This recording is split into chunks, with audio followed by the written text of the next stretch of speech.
Happy Wine Wednesday. Happy Wine Wednesday. Happy New Year as well, because we haven't had the opportunity to visit with you guys in a few weeks, and we are so excited to be resuming that.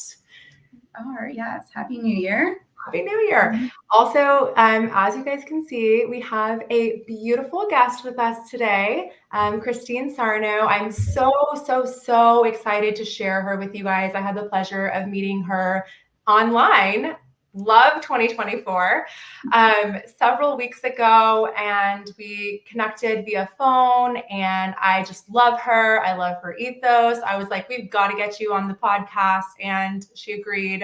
And I was very pleased with that. So we are so thrilled to have you, Christine. Oh, thank you so much for having me. And Jenny, it was such a pleasure connecting. Michelle, so wonderful to be with you as well. Look, I mean, when we spoke on the phone, was it a couple weeks ago, right? We had it was without a doubt, women lifting women, high vibe energy. And I was just like, let's connect. Let's keep the conversation going. How can I be of help and support? So honored to be here. Thank you so much. We are so thrilled to have you. And we will dig into how amazing Christine is and all of her credentials and all the value that she's going to share with you guys here in a little bit. I'm going to let her introduce herself. But before we dive into that, it wouldn't be Wine Wednesday if we weren't talking about wine, obviously. And I'm super excited about the wine that we're talking about today, because it's a very rare wine to be able to find in little old Texas. I go to there's several local wine shops that I've been to. And I think in our wine guide over the holidays, we told you, if you live in Austin, go to Central Market, because they're a local grocery store that just gets the most curated wine ever. So if you ever see a super rare wine there, it's like, you got to get it like immediately.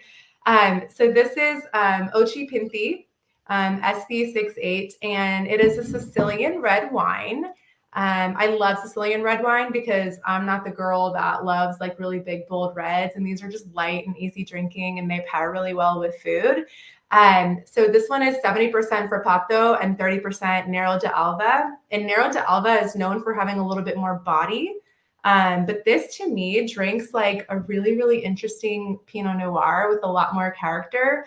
And the beauty is this is a female winemaker, which is extremely rare. She's been making wine since she was 16. So obsessed with her, obsessed with this wine. If you guys ever see Ochi Pinthi at the store, don't even think about it. You've got to pick it up. It's a crowd pleaser.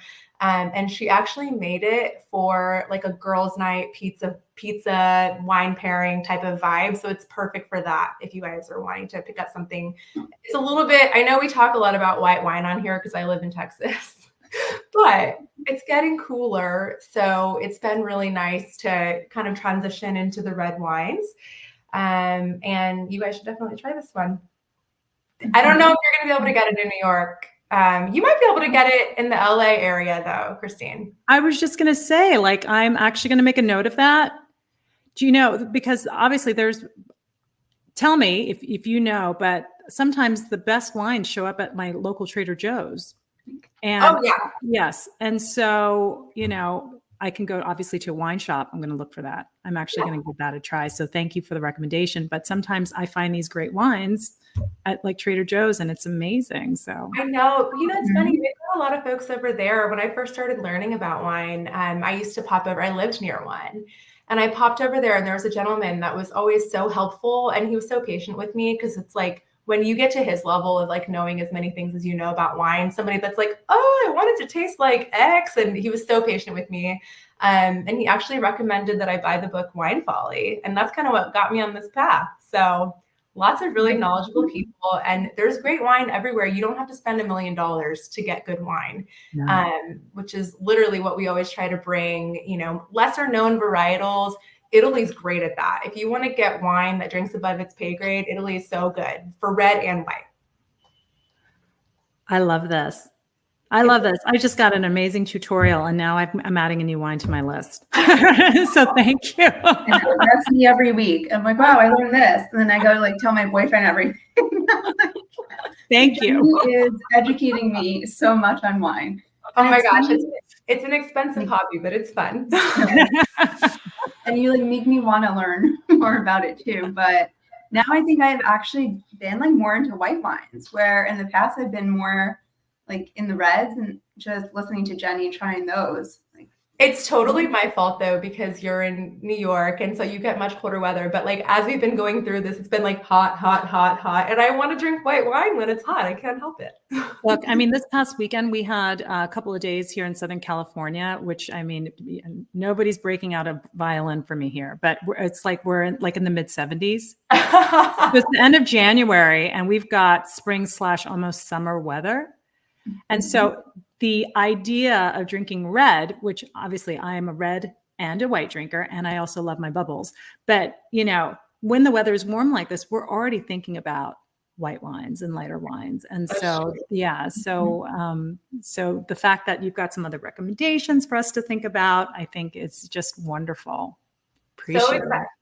It's so exciting. And then Christine and everybody out there as well, don't forget that we put together a wine highlight on our Instagram where we highlight all the wines that we've ever chosen.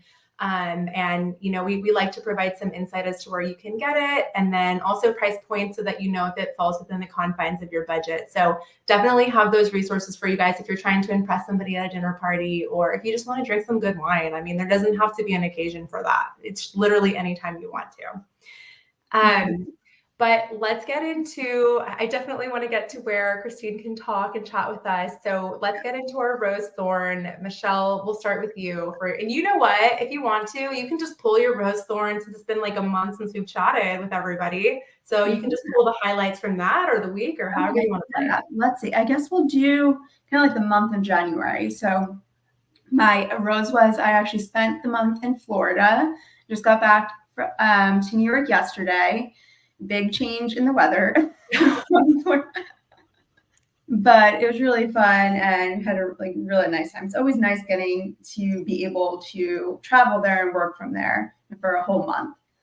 And let's see, thorn is actually, I guess the weather in Florida actually wasn't that great. It was like in the 60s and 70s, and we only got one good day, like in the 80s, which was like beach weather, only for a few hours. Dang. So I know it's like, you know, you escape, you know, cold, wintry New York to go to Florida, but still it was great, and I'm really excited to be back. You know, and empowered women. We miss you guys. Absolutely. Looking forward to 2024. Absolutely. I'm excited that you're back too. And I'm sorry that you didn't get to have your amazing snowbird experience. Right. Next year, right? There's always next year. Exactly. What about you, Christine? I love this so much. Okay, so my rose is this, and I'm not even embarrassed to admit it. My intention for 2024, right, is magic. Like my intention is that 2024 is going to be a magical year. And people who are close to me also know that I am kind of a medieval genre geek. I grew up reading, you know, J.R.R. Tolkien books, C.S. Lewis. I'm all about, you know, Lord of the Rings and The Lion, the Witch, and the Wardrobe, that kind of thing. So to me, that's very magical. So the way we decorated for Christmas, right, is we kind of created that ambiance. And because I was out of town for the majority of the holidays, we didn't get to really enjoy our Christmas tree. And so my daughter, who is 18, said, "Mom, the tree still looks magical. It still looks beautiful. Can we leave it up for the month of January?" And so we are going to be taking it down tonight, but it's been up this whole month since we've been back in LA. And I got to tell you something. It's like, it's so nice, especially in the evenings, to plug in the lights. And then just, it looks like a little like wonderland in the house. So yeah, so that's my rose, because that just creates that magical ambiance. And then in terms of a thorn, ladies, I don't even know. Listen. I mean, this is what we love to hear. Michelle and I, at the latter half of last year, we were both struggling with it, and we're like, "This is good. High vibes only." Exactly. Month. And you know, I think, listen, and I'll be the first to say, because I'm an open book. Like, you know, at this point in my life, I'm 52, and there are very few little things that impact me anymore. I realize that in life, look, there are curveballs. There are major things that can happen and absolutely can cause stress and anxiety, and all of those emotions that will translate into however, if we want to define it as a thorn. But I just feel like in life, we can't control what happens, but we do have control over how we choose to respond to it. And it's very difficult, right, to be present and think optimistically about the future and act, right, in accordance with that when we're stuck in that feeling of, challenge and difficult and fear and anxiety. So I say, let's be careful what we label a thorn, because we do speak that into existence and that becomes part of our experience. Oh my gosh, I love that. I hope you guys caught all the valuable lessons in what she was just saying. I mean, it's so important to reframe your mind. It's the little things too, like waking up every day. If you feel like you're exhausted and you continue to perpetuate that story, you're not going to get any less exhausted. So True.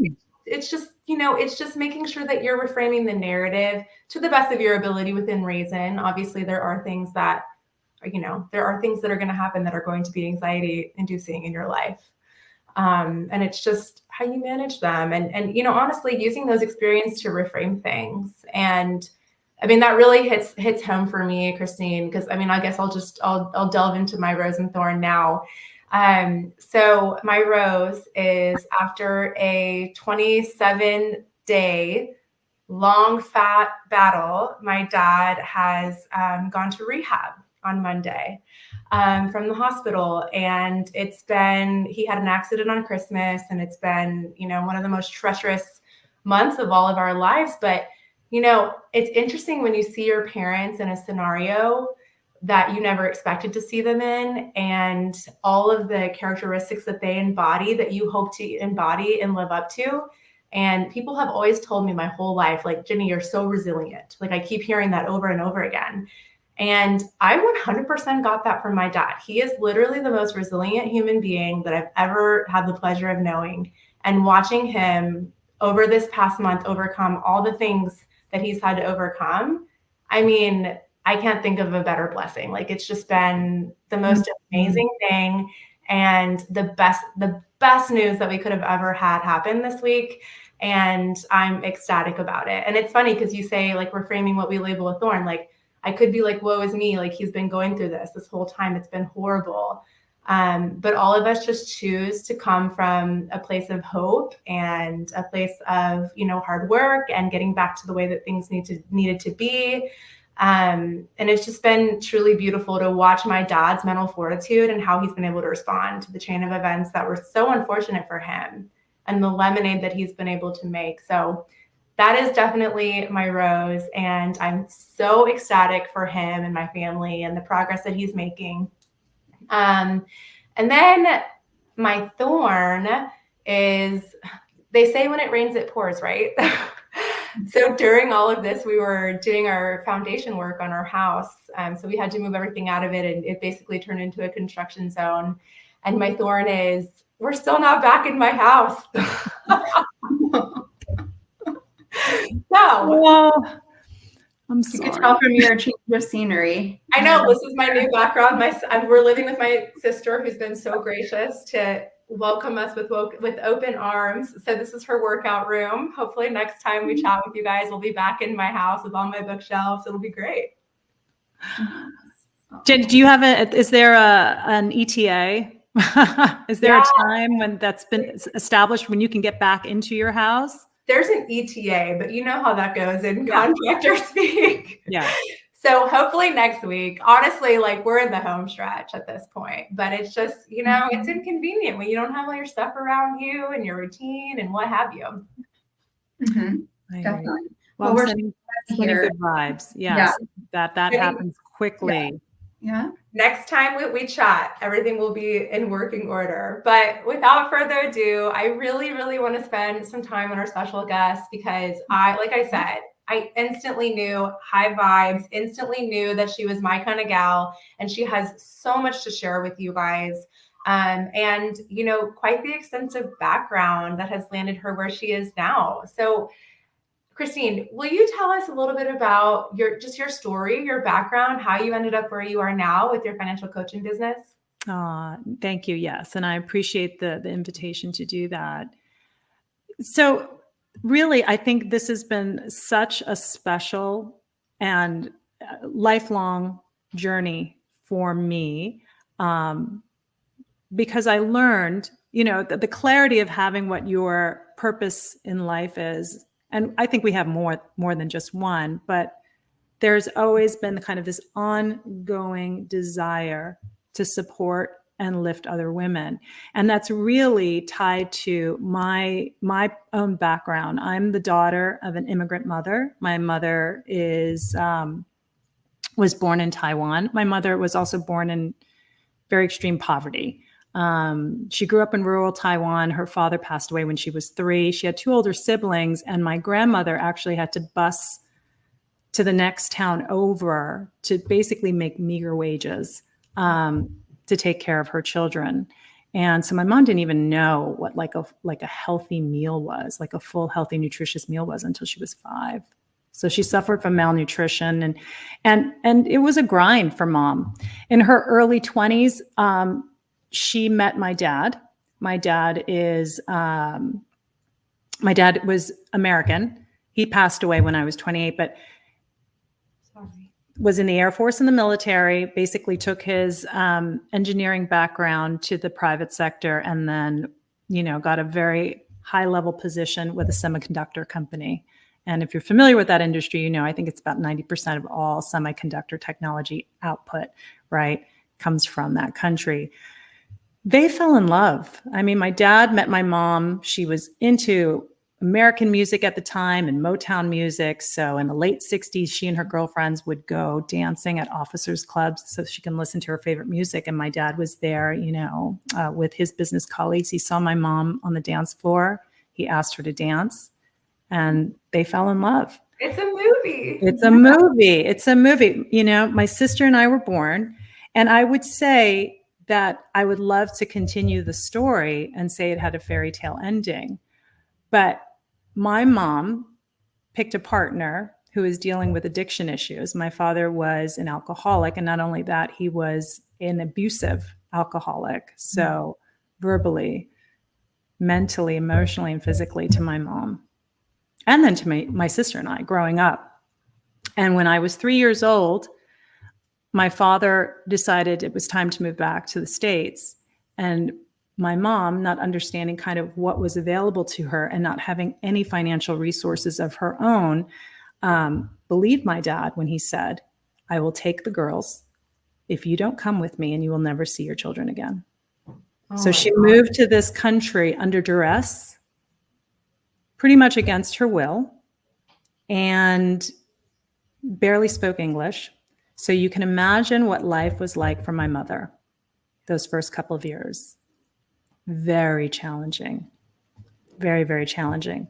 My sister and I, we watched that growing up, and we learned very quickly that in order for a woman to have agency in her life, in order for her to have choices and create a life that's happy and peaceful, she needs to understand how to make money and what to do with that, right? To create that for herself. So to fast forward, I joke around about this, but this is really in reality what happened.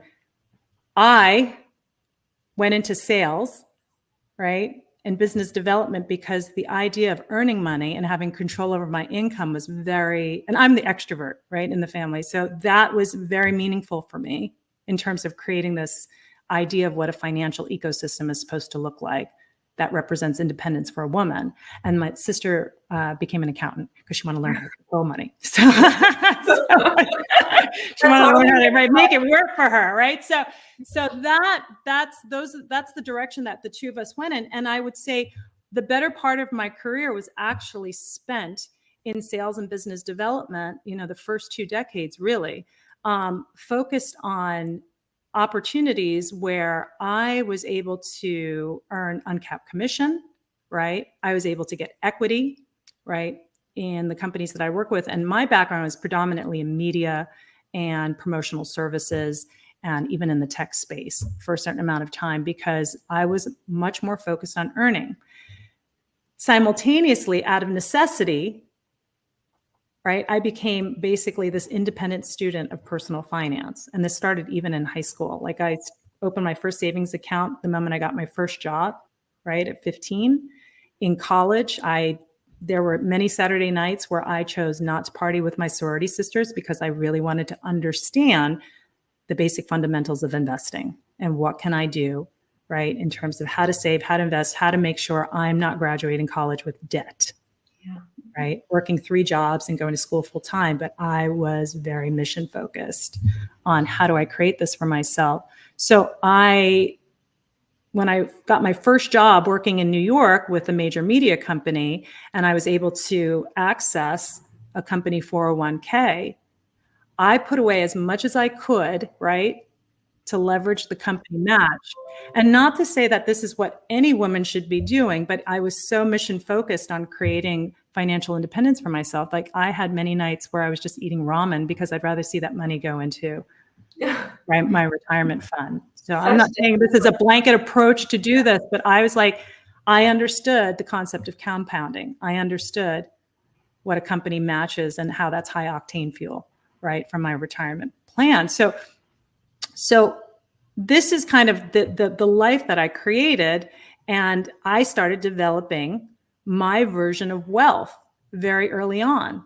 By the time I was 35, I had purchased my first 3 properties, right? One of them is the residence in which I live in right now. And I personally went through a breakup with my children's father, which became a very expensive experience. But I was financially prepared. I was one of those women that I had the resources to have to go through that experience. It was a painful and expensive experience, right? But it did not completely derail my financial independence, right? My financial well-being. And I was positioned to be able to rebuild. That's so amazing. All of that to say, this fast forward to 2017, when I was still working for the last tech company I was with in business development,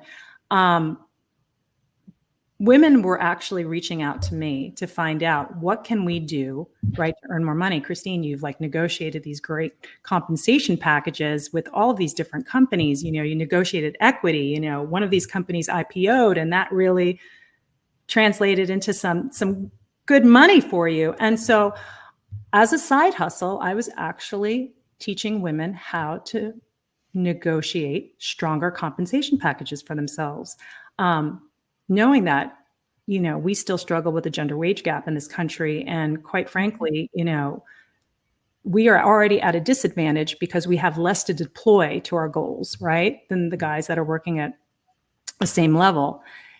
And what I was realizing in doing the side hustle coaching was that a lot of these women that I was working with that were intelligent, very successful in their own right, had accomplished so much professionally, but they were still struggling with personal money management, right? And part of it was a function of just not being educated, right? Not having that growing up, or just, not having access to the right experts. I hate to say that, right? Or just no bandwidth, and this is something that I work on with my clients, not having a good relationship with money to begin with, a lot of money trauma, right? And I understand that because I grew up with that. Yeah. Yeah. So I pivoted out of the corporate space into the financial services space and decided to become a licensed financial advisor. And about 2 years, almost 2 years in, I realized this is wonderful, but this is not the way in which I want to support and educate women. And I would much rather teach women how to be empowered in this area, at least at a very foundational basis when it comes to saving, investing, debt management, and then thinking about how do we create wealth for ourselves, as opposed to, hey, how much do you have in assets for me to invest? And do you even meet the minimum threshold for me to talk to you? Like for me, it just wasn't congruent with how I wanted to work with women, right? And that led to where we are today. I decided to launch my own financial coaching business. And this is what I do. My job is to really help guide and mentor and educate. And that's why I joke around about this and say I'm kind of like your financial wing woman, but essentially I'm that woman in your life that understands how this space works, and I've got your back, right? And I want to accelerate what you're trying to accomplish for yourself. So that's the story. Okay, we all need a wing woman. And Michelle, I'm sure you agree with me. I literally cannot think of a more perfect guest for our audience. Yeah. Because everything that you're talking about when it comes to financial beliefs and, what we have to grapple with as women and the gender wage gap and our ability to even negotiate and, stand up for ourselves and ask for what we deserve. Like these are all things that are programmed that we have to deprogram and then reprogram. And we run into this all the time. Michelle, it's so funny. Whenever you were talking and telling your story, so many parallels, obviously personally, but also Michelle, I thought so much of you and, the story that you had with your mom. Yeah. Your mom, I don't want to take your story away, but it's incredible to see all the parallels that we have as women and then how we're able to make those connections. And I think that our ability to do that is what makes us so uniquely situated to be able to excel with money. Exactly. So yeah, just incredible. Yeah, no, thank you for, sharing that. Exactly. Kind of, Jenny was saying when you were speaking, kind of thinking, wait, this kind of sounds similar to, my story. And I'll share it with you some other time. I don't want to take your time away, but, thank you for that. And I think it's also really important, a lot of the space is thinking, okay, like I want to, invest my money, not really thinking that it's very important to think about your thoughts around money and your behaviors. And, I love that you have this company to teach people, especially women.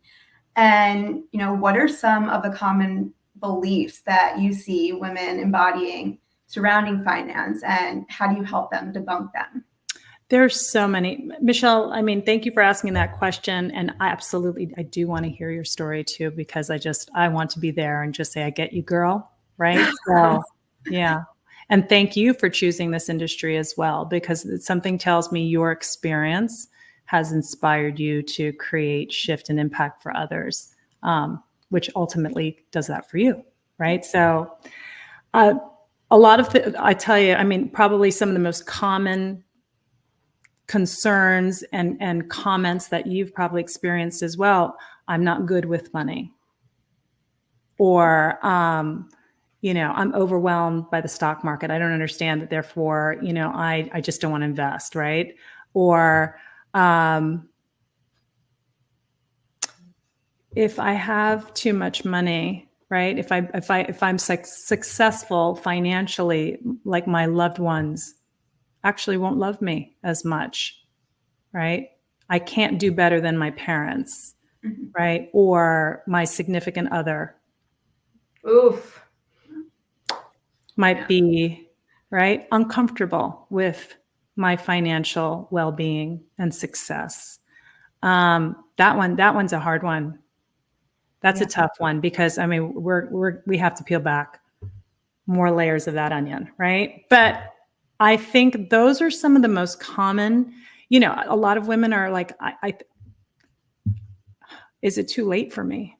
I feel like it's too late, so why bother? Yeah. Right. Or I feel like it's too early. I don't have to worry about it right now. So it's interesting. That's a lot. Those are just like common things that that have been shared with me in conversations with my clients that I've worked with. And I hear a lot of these consistently.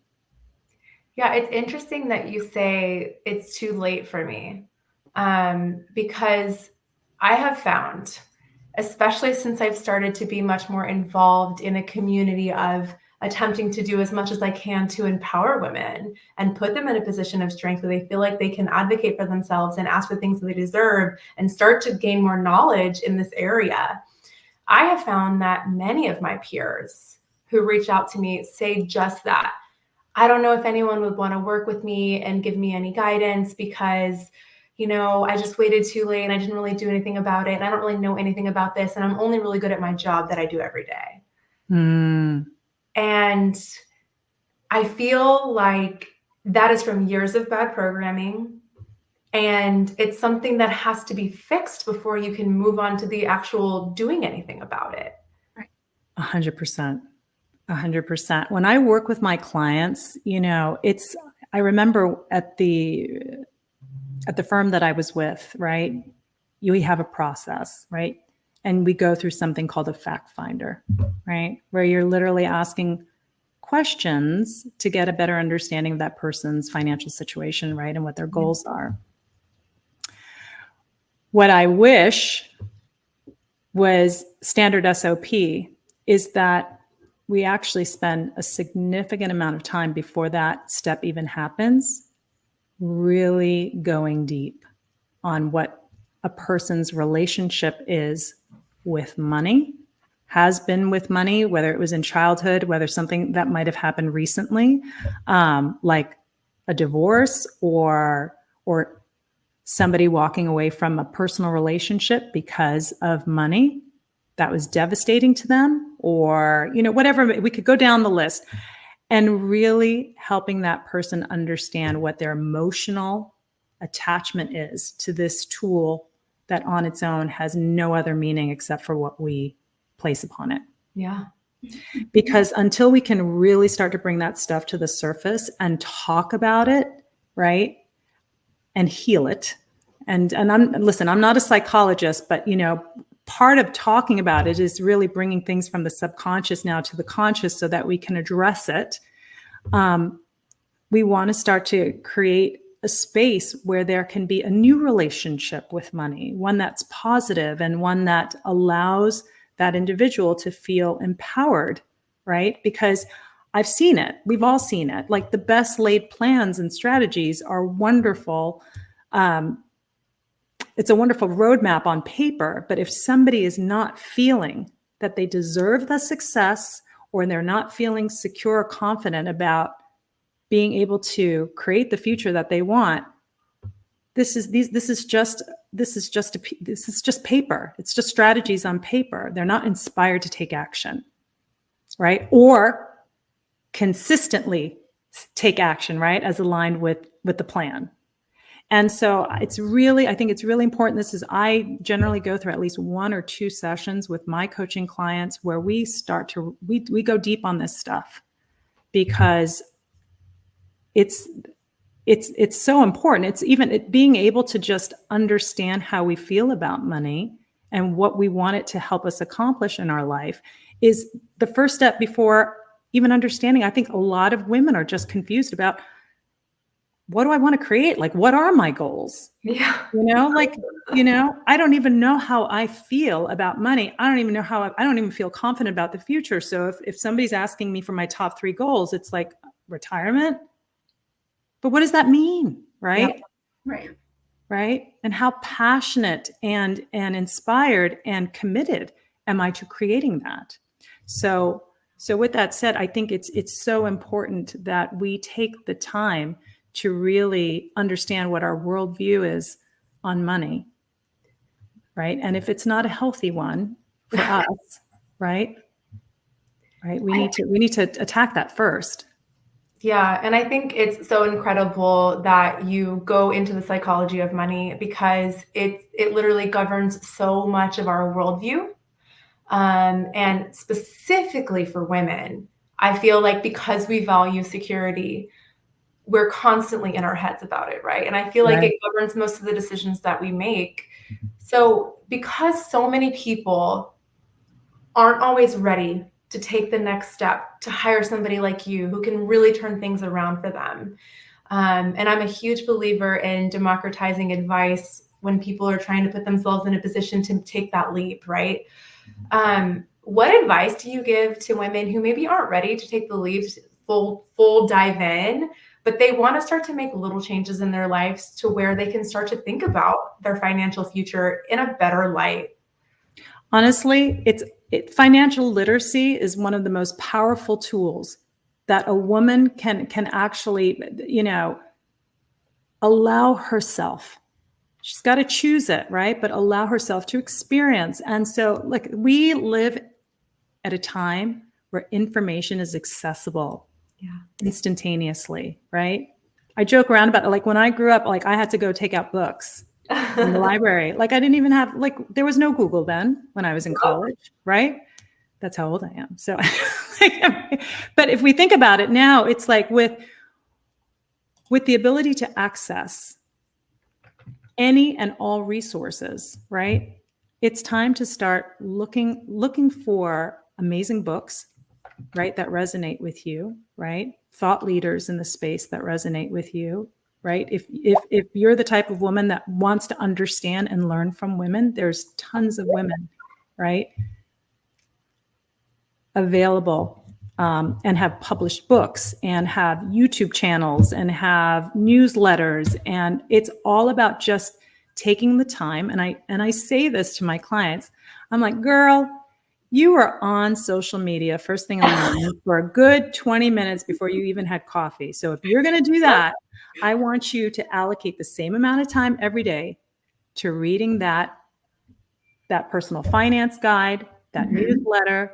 Just subscribe to one or two of your favorites and commit to a book a month and start getting educated, because it's going to help you not only take in more information about what's possible, but we position ourselves to understand what kind of questions should we be asking, right? Not only of ourselves and what we want from life, right? The what if questions, the what, right?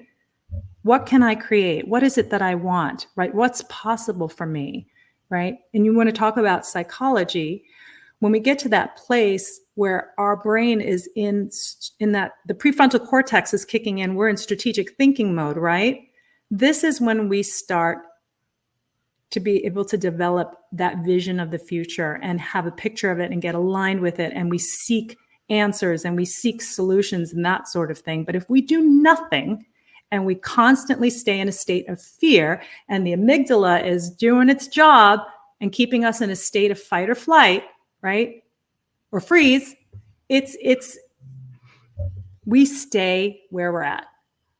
And that is just so important. So I would say, and financial literacy is free today. That's what I'm just saying. It doesn't cost anything. So go online, subscribe to those newsletters. There's like so many platforms and leaders out there that I absolutely respect.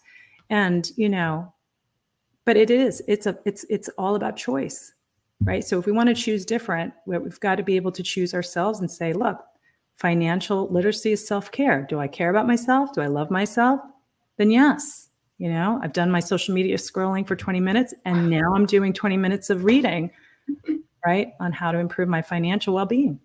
It's funny, I always say, if you're going to scroll, make it productive, right? And it can be something that you're interested in. Like, it's just, as long as you're learning something and you're working that muscle, I feel like it translates. Like my husband, he's a big YouTuber, but he loves to watch YouTube videos on how to build things.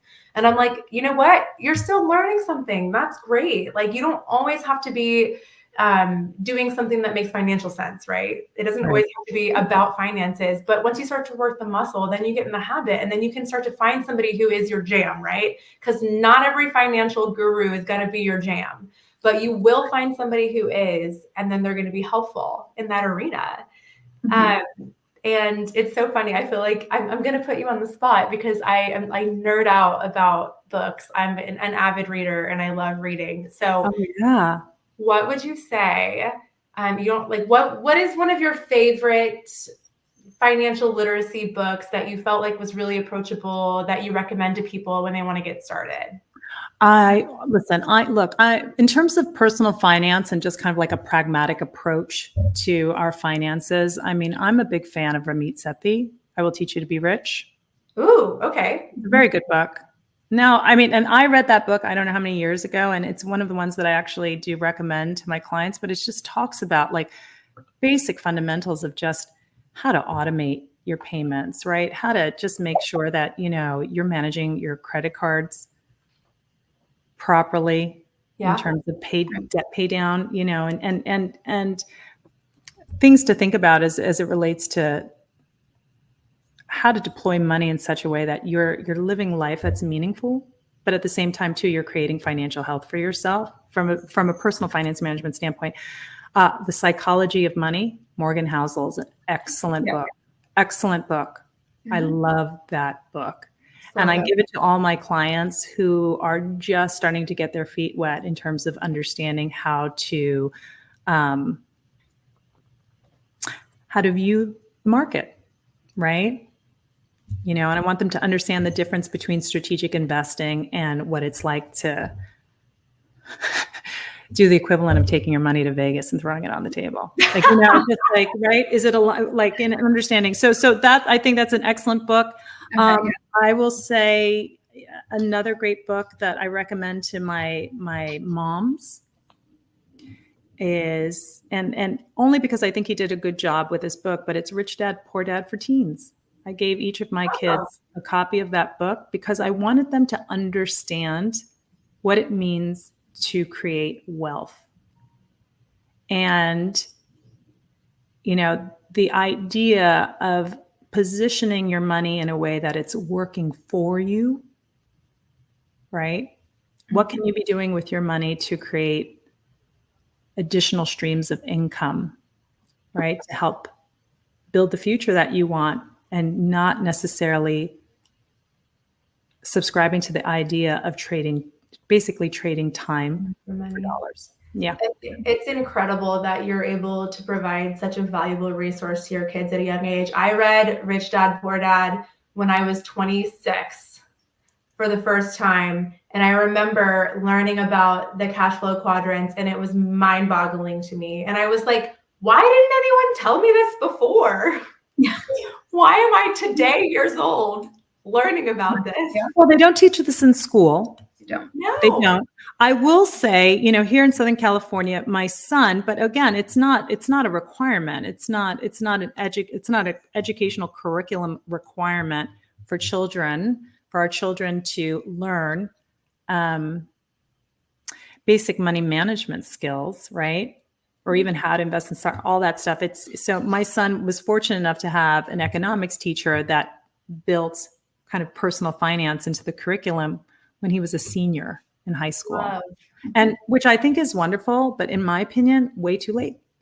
It's just way too late because it's a year from college and there's a lot of predatory stuff that can happen if your kids don't understand, right, how money works, how the credit industry works. And so it's we don't grow up with this. If we're not learning this at home, and most of us still aren't, right? You know, and it's not an easy subject because every family has its own unique experiences with money.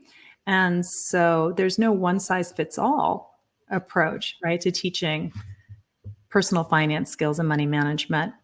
So I think part of it is, you know, again, it kind of goes back to financial literacy. It's as parents, for me as a parent, if I don't share my knowledge with my kids, I'm basically doing them a disservice, right? And I didn't necessarily have all the answers either, but I want to at least show them this is where you can go for more answers and resources. If I were you, I would look more into this. When my son decided he wanted to invest in crypto and, you know, ended up losing some money, I explained to him before he made this decision, this is what you are kind of subjecting yourself to. I want you to understand, right, the level of risk with this, and but this is your money. Because I would much rather, he lost a couple $100, and that really stung. This was, you know, in high school. But I said, I would much rather he have that experience and know, right, if this, potentially this, you know? Right. And my hope is that the takeaway from that is whatever decisions we make with our money, we need to be able to ascertain whether that level of risk makes sense for us and how would we feel, right, if we lose that money, you know? And so for me, that was a lesson in risk tolerance for my son, right? At this point in his life, it didn't feel good. And I think moving forward, this is an experience and a memory he's going to take with him as he thinks about, what he's doing with his money, as he continues, right, in his life. So. And that's when you should be taking risks anyway, to assess your risk tolerance, honestly. And it's like, I think that's lost on a lot of people. There's no one size fits all risk tolerance, right? It depends who you are, it depends how young you are, it depends on what your trajectory looks like. There's so many different things. And I agree with you that these lessons need to be taught very early on, because we develop a psychology of money very early on, or we adapt what our parents are promulgating. I know that's what I did. And I had to unbreak a lot of those habits in my own brain to figure out how I felt about things. Right. So, I mean, it's just invaluable to do it at an early age. And everything that you've shared with us has been invaluable. Thank you so much. Thank you so much for sharing your journey and all the amazing work you're doing. And I just feel like we could talk to you all day. So we're definitely going to have you come on here again. I'm having such a great time with you, but thank you so much for just giving me an opportunity to share with you and your community. Yeah. And where can everybody follow along on your journey and tap into your amazing resources? Thank you for allowing me to share that. So you can find me on my website, ChristineJoyLuxarno.com. Obviously, I'm on the interwebs. So you could find me also on Instagram and Facebook, same handle, ChristineJoyLuxarno.com. You can also find me on LinkedIn too. So, that's another great place that we can connect, depending on what feels good and right for you in terms of communication. I do answer my DMs. So, Can confirm. I do. That's so true. Yes. So, please reach out. Like, there's no such thing as a stupid question, and there's no such thing as an unimportant inquiry, right? Everybody's important, and whoever has the courage to ask a question and put themselves out there, right?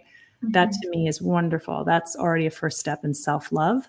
And I'm here to honor that. Thank you so much, Christine. It's been my pleasure. We probably would love to invite you back, because this has been amazing. And like Michelle said, we could talk to you all day.